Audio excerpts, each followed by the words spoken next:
ചാടിയെത്തുന്ന നരി. പേടിച്ചരണ്ട് ജീവനും കൊണ്ട് ഉണ്ണിയുടെ കൈപിടിച്ച് ഓടി രക്ഷപ്പെടുന്ന വൃദ്ധ നമ്പൂതിരി. ഓട്ടത്തിനിടയിൽ രക്ഷ തേടി നിലവിളിക്കുന്ന നമ്പൂതിരിക്ക് മുന്നിലേക്ക് അമ്പുകൾ എറിയുന്ന കാട്ടാളന്മാർ.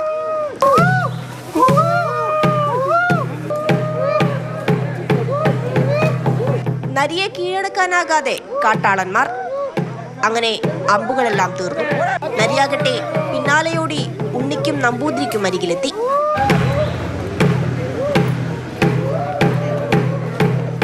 ഒടുവിൽ നമ്പൂതിരിയും ഉണ്ണിയും ഗ്രന്ഥക്കെട്ടുകളെടുത്ത് ദേവീസ്തുതി ചൊല്ലാൻ തുടങ്ങുമ്പോൾ നരിയിൽ നിന്നും രക്ഷ നേടുന്നു.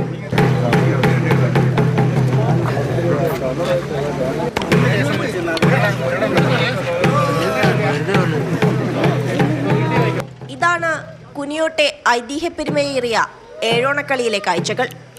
പടിക്കൽ ഭഗവതി ക്ഷേത്രത്തിന്റെ ആചാരാനുഷ്ഠാനത്തിന്റെ ഭാഗമായി ഓണക്കാലത്ത് കുനിയോട് മാത്രം അരങ്ങേറുന്ന ഓണക്കളി.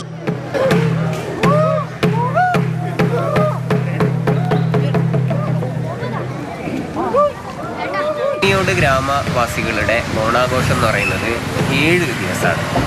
ഓണത്തിൻ്റെ ആ ഒരു ദിവസം മുതൽ, അതായത് 1-ാം ഓണം മുതൽ നരിയെ കണ്ട് ആർപ്പ് എന്ന ഒരു ചടങ്ങ് 7-ാമത്തെ ദിവസം അവസാനിക്കുകയും അന്നാണ് ഈ ഏഴോണക്കളി അരങ്ങേറുന്നത്.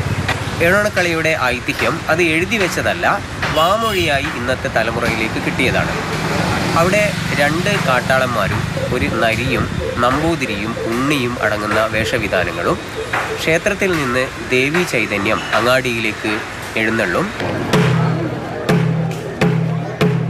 ഗ്രാമത്തിലുള്ളവർക്ക് ഓണാഘോഷം തിരുവോണം നാളിൽ തീരുന്നില്ല. തിരുവോണം കഴിഞ്ഞ് 5-ാം ദിവസം രാത്രി വേഷങ്ങൾ ആരൊക്കെ കെട്ടണമെന്ന് തീരുമാനിക്കും. വൈകിട്ട് ക്ഷേത്രത്തിൽ നിന്ന് ചെണ്ടയുടെ അകമ്പടിയിൽ ചെമ്പട്ടുടുത്ത് തെയ്യമ്പാടിക്കുറുപ്പ് ആൽത്തറയിലേക്ക് എഴുന്നള്ളുന്നതോടെയാണ് ഏഴോണക്കളിയുടെ തുടക്കം. തലമുറകളിലൂടെ മാറിയാണ് ഏഴോണക്കളിയുടെ ചിട്ടവട്ടങ്ങളെല്ലാം ഇന്നുള്ളവരും പഠിച്ചത്.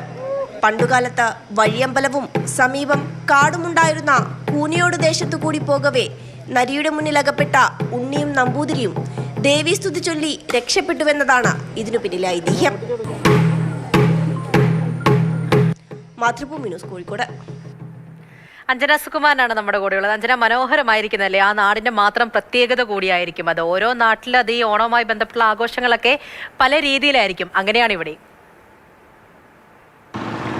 കോഴിക്കോട് പേരാമ്പ്രയ്ക്കടുത്തുള്ള ഒരു ചെറിയ ഗ്രാമമുണ്ട്. കൂനിയാട് എന്നാണ് ആ ഗ്രാമത്തിന്റെ പേര്. അവിടെയാണ് നമ്മൾ അധികം ആരും കേട്ടിട്ടില്ലാത്ത ഈ സവിശേഷമായ ഐതിഹ്യ പെരുമയുള്ള ഈ ഓണക്കളി നടക്കുന്നത്.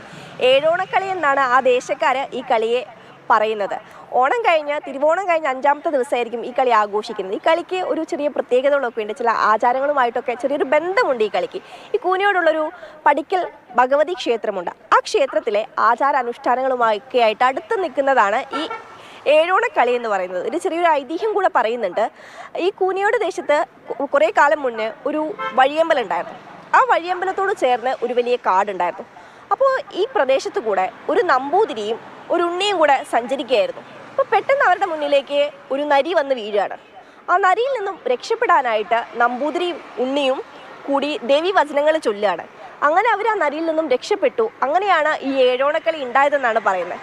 ഏതായാലും 7-ാമത്തെ ദിവസമാണ്, ഓണത്തിൻ്റെ 7-ാമത്തെ ദിവസമാണ് ഈ കളി ഇവിടുത്തുകാർ ആഘോഷിക്കുന്നത്. അതുകൊണ്ട് തന്നെ ഇവർക്ക് തിരുവോണ നാളിൽ ഇവരുടെ ഓണാഘോഷം കഴിയുന്നില്ല. ഈ ഏഴോണക്കളി കഴിയുന്നതോടുകൂടിയായിരിക്കും ഈ നാട്ടുകാരുടെ ഓണാഘോഷം കഴിയുന്നത്.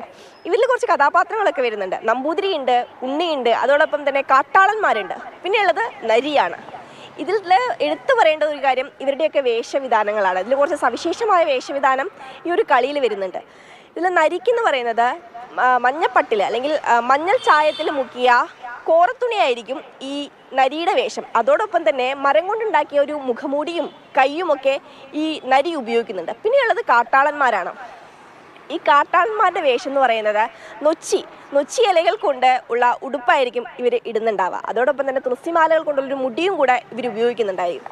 ഈ ആൽത്തറയുണ്ട് ഈ ഒരു കുനിയോട് ദേശത്ത്. ഈ ആൽത്തറയെ ചുറ്റിപ്പറ്റിയാണ് ഈ കളി നടക്കുന്നത്.